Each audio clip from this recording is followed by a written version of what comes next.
Olá, alunos! Sejam bem-vindos ao canal da Astro Educa e hoje vamos estudar para o concurso da Polícia Militar do Estado de São Paulo, cargo de cadete, na disciplina de Química. Neste estudo, a meta é revisar os fundamentos que mais aparecem em prova, aspectos macroscópicos da matéria, estrutura atômica, tabela periódica e propriedades periódicas, ligações químicas, funções inorgânicas e reações químicas, com foco em conceitos, exemplos e na forma como a banca costuma cobrar. Química é a ciência que estuda a matéria, suas transformações e a energia envolvida nessas transformações. E um ponto importante para a prova é entender que a química trabalha em dois níveis ao mesmo tempo. O nível macroscópico é o que você observa diretamente, como cor, cheiro, estado físico, mudança de estado, formação de gás, precipitado, liberação de calor. O nível microscópico é o que explica isso com átomos, moléculas, íons e ligações. Quem faz a ponte entre esses dois níveis, normalmente acerta mais questões. Começando pelos aspectos macroscópicos da matéria. A matéria pode aparecer em diferentes estados físicos. No estado sólido, as partículas ficam muito próximas, com pouca liberdade de movimento. Por isso sólidos têm forma e volume bem definidos. No estado líquido, as partículas ainda estão próximas, mas já deslizam umas sobre as outras. Por isso o líquido tem volume definido, mas assume a forma do recipiente. No estado gasoso, as partículas ficam muito afastadas e com grande liberdade de movimento. Por isso o gás não tem forma nem volume definidos e se expande para ocupar todo o recipiente. Em muitos conteúdos básicos também aparece o plasma, que é um gás ionizado, presente em estrelas e em algumas lâmpadas e descargas elétricas. Para concurso, normalmente o essencial é dominar sólido, líquido e gasoso, e reconhecer que a diferença entre eles está na energia cinética das partículas e nas forças de atração entre elas. Mudanças de estado são transformações físicas, porque não alteram a composição química da substância, apenas a forma como as partículas estão organizadas e a energia associada. Fusão é a passagem do sólido para o líquido. Solidificação é do líquido para o sólido. Vaporização é do líquido para o gás e pode ocorrer de três formas: evaporação, que é lenta e ocorre na superfície; ebulição, que é rápida e ocorre em toda a massa do líquido a uma temperatura definida; e calefação, que é uma vaporização quase instantânea em superfície muito quente. Condensação, ou liquefação, é a passagem do gás para o líquido. Sublimação é a passagem direta do sólido para o gás, como ocorre com naftalina e gelo seco. E ressublimação, ou deposição, é do gás para o sólido. Em prova, além de saber os nomes, você precisa entender o que acontece com energia. Em mudança de estado, a temperatura pode ficar constante enquanto a substância recebe ou perde energia, porque essa energia está sendo usada para romper ou formar interações entre partículas, não para aumentar a agitação térmica. Isso aparece em gráficos de aquecimento e resfriamento, nos trechos em que a curva fica reta enquanto ocorre fusão ou ebulição. Outro ponto é a influência da pressão, especialmente em ebulição. Quanto menor a pressão externa, menor a temperatura de ebulição. Por isso, em grandes altitudes a água ferve a temperaturas abaixo de 100 graus Celsius. A banca pode cobrar isso em forma de interpretação. Processos de separação e critérios de pureza entram muito em questões de misturas. Substância pura tem composição definida e propriedades características constantes, como ponto de fusão e ponto de ebulição constantes em determinada pressão. Mistura tem composição variável e, em geral, apresenta intervalos de fusão e ebulição, não um valor único. Um critério clássico de pureza é justamente observar se a substância funde ou entra em ebulição em temperatura constante e bem definida. Outro critério é a análise de composição por métodos laboratoriais, mas para o nível do edital o foco é entender substância pura versus mistura e saber separar misturas por métodos físicos, usando diferenças de propriedades, como tamanho de partícula, densidade, solubilidade, ponto de ebulição e magnetismo. Separação de misturas heterogêneas costuma envolver decantação, quando um componente é mais denso e se deposita; filtração, quando há sólido e líquido e se usa um filtro; centrifugação, para acelerar a sedimentação; separação magnética, quando um componente é atraído por ímã; peneiração, quando há sólidos com tamanhos diferentes; flotação, quando um componente flutua e outro afunda; e funil de separação para líquidos immiscíveis, como água e óleo, separando por diferença de densidade e não miscibilidade. Já para misturas homogêneas, como soluções, aparecem destilação simples, quando se separa um sólido dissolvido de um líquido, ou líquidos com pontos de ebulição bem diferentes, destilação fracionada, quando se separa líquidos miscíveis com pontos de ebulição próximos, usando uma coluna de fracionamento, evaporação e cristalização para recuperar soluto, extração por solvente. Quando você usa um solvente que dissolve melhor um componente, cromatografia, que separa por afinidade com fases, e é muito cobrada em provas como ideia geral, e também liquefação fracionada para misturas gasosas, como no processo industrial do ar. Densidade é um tema certeiro. Densidade é a razão entre massa e volume, D igual M dividido por V. A unidade pode ser grama por centímetro cúbico, grama por mililitro ou quilograma por metro cúbico, dependendo do sistema.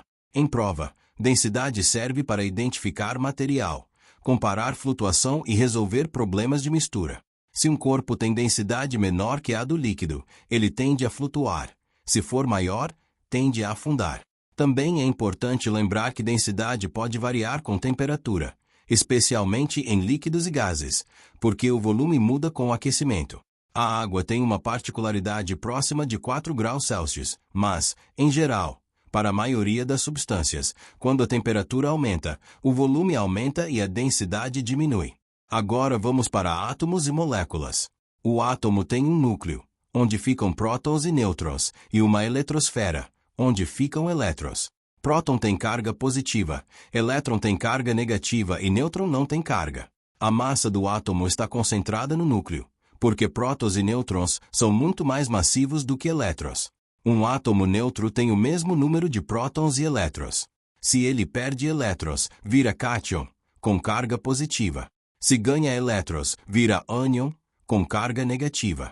Distribuição eletrônica em níveis costuma aparecer de forma simplificada em concursos, níveis de energia K, L, M, N e assim por diante, com capacidades máximas seguindo o padrão 2N², onde N é o número do nível.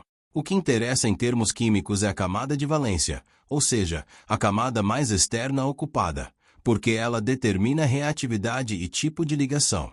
Mesmo quando a prova não cobra distribuição detalhada por subníveis, ela costuma cobrar a ideia de que elementos de uma mesma família têm número semelhante de elétrons na camada de valência, e por isso, propriedades semelhantes. Elementos químicos são definidos pelo número de prótons, isto é, pelo número atômico. Moléculas são agrupamentos de átomos ligados, geralmente por ligações covalentes, formando unidades discretas como H2O, CO2, NH3. Já substâncias únicas, como na Cl, não formam moléculas no sentido estrito, formam redes cristalinas de íons, e a fórmula indica a proporção mínima entre eles, chamada unidade de fórmula. Número atômico, indicado por Z, é o número de prótons do núcleo. Número de massa, indicado por A, é a soma de prótons e nêutrons, então A igual Z mais N, onde N é o número de nêutrons. Isotopia é quando átomos do mesmo elemento têm o mesmo Z, mas diferente A, porque tem números diferentes de nêutrons. Isótopos têm propriedades químicas muito parecidas, porque a química depende principalmente dos elétrons, mas podem ter massas diferentes e comportamento diferente em alguns processos físicos e nucleares. Em prova, pode aparecer carbono 12, carbono 13 e carbono 14, ou exemplos como cloro 35 e cloro 37. Massa atômica é a massa média do elemento, considerando a abundância natural dos isótopos. Por isso, na tabela periódica muitas massas atômicas não são inteiras. Para calcular massa atômica média, você faz uma média ponderada, multiplica a massa de cada isótopo pela sua porcentagem e soma. Massa molecular, ou massa molar molecular, é a soma das massas atômicas dos átomos que formam a molécula. Por exemplo, H2O tem 2 vezes a massa do hidrogênio mais a massa do oxigênio. Em prova, isso aparece para comparar substâncias, para achar massa de reagente e produto e para trabalhar com quantidades. Agora entramos na classificação e propriedades periódicas dos elementos. A tabela periódica organiza os elementos por número atômico crescente e mostra repetição periódica de propriedades. Linhas são períodos, Colunas são grupos ou famílias. Elementos do mesmo grupo têm propriedades semelhantes por terem configuração eletrônica de valência parecida. Em termos gerais, metais ficam mais à esquerda e ao centro, não metais mais à direita, e semimetais ou metaloides na escada de separação.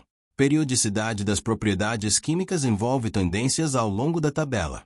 Raio atômico, por exemplo, tende a aumentar de cima para baixo em um grupo, porque há mais camadas eletrônicas. Ao longo de um período, da esquerda para a direita, o raio tende a diminuir, porque aumenta a carga nuclear efetiva atraindo elétrons para mais perto, mesmo no mesmo nível.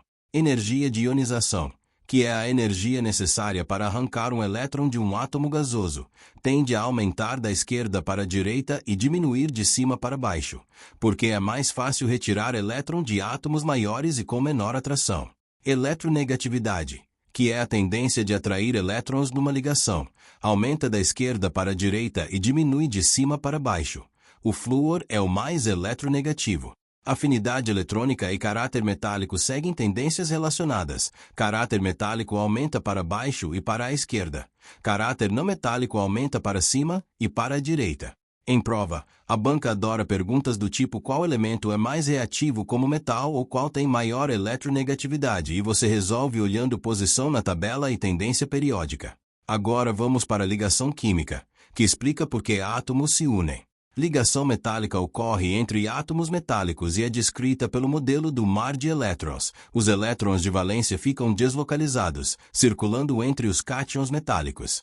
Isso explica propriedades como boa condução elétrica e térmica, brilho, maleabilidade e ductilidade.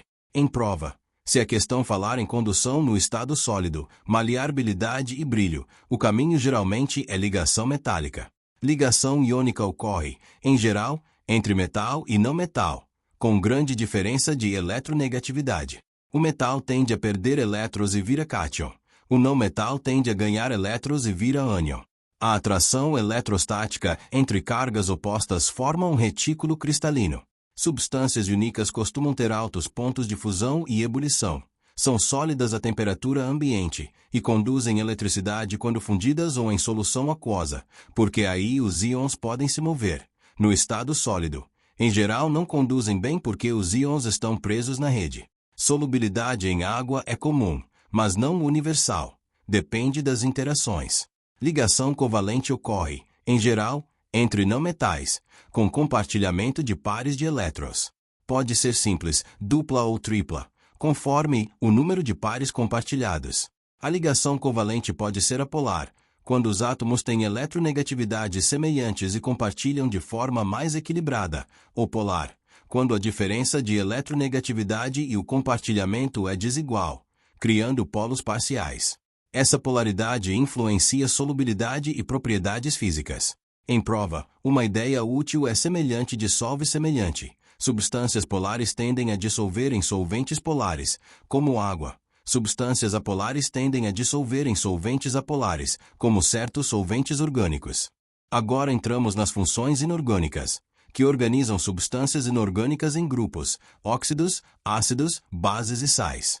Óxidos são compostos binários em que o oxigênio aparece com número de oxidação geralmente igual a -2. Eles podem ser óxidos básicos, quando são de metais e reagem com ácidos formando sal e água. Óxidos ácidos, quando são de não metais e reagem com bases formando sal e água. Óxidos anfóteros, que podem reagir tanto com ácidos quanto com bases, como alguns óxidos de alumínio. E óxidos neutros, menos comuns em questões básicas, que não reagem facilmente como ácido ou base. Em prova, também aparece a relação entre óxido ácido e anidrido. Por exemplo, CO2 pode ser visto como anidrido do ácido carbônico, porque em água forma H2CO3. Ácidos, no conceito de Arrhenius, são substâncias que em água liberam íons H+, na prática formando H3O+. Bases, no conceito de Arrhenius, liberam íons O em água. Esse é o conceito mais cobrado no nível introdutório. Força de ácidos e bases, no básico, relaciona-se ao grau de ionização em água. Ácidos fortes ionizam muito, fracos ionizam pouco. O mesmo vale para bases. A nomenclatura pode aparecer, então é importante reconhecer hidrácidos, que não têm oxigênio, como HCl e H2S, e oxiácidos, que têm oxigênio, como H2SO4 e HNO3. Para bases, exemplos comuns são NaOH, CO, K, O2. E para sais, a ideia central é que são produtos típicos de uma neutralização entre ácido e base, embora possam se formar por outras reações também. Sais são compostos iônicos que, em geral, resultam da substituição do H mais de um ácido por um cátion, ou do O de uma base por um ânion, formando uma rede iônica. Em questões, é comum aparecer reação ácido mais base formando sal e água. Outra cobrança típica é reconhecer que alguns sais podem ser ácidos ou básicos dependendo de sua composição, mas, em prova mais direta, o principal é identificar a função e entender a neutralização. Agora vamos para reações químicas.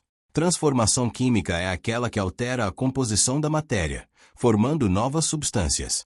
Indícios macroscópicos incluem mudança de cor, formação de gás, formação de precipitado, liberação ou absorção de calor, emissão de luz e mudança de odor. Mas o critério real é a mudança na composição. A representação simbólica de uma reação é a equação química, em que reagentes são transformados em produtos. É importante interpretar os coeficientes como proporções em quantidade de matéria, não como massas diretamente. A equação deve respeitar a lei da conservação da matéria, também chamada lei de Lavoisier. Na reação química, os átomos não são criados nem destruídos, apenas rearranjados. Por isso, o número de átomos de cada elemento deve ser o mesmo antes e depois da reação. Balanceamento de equações é ajustar coeficientes para igualar a contagem de átomos.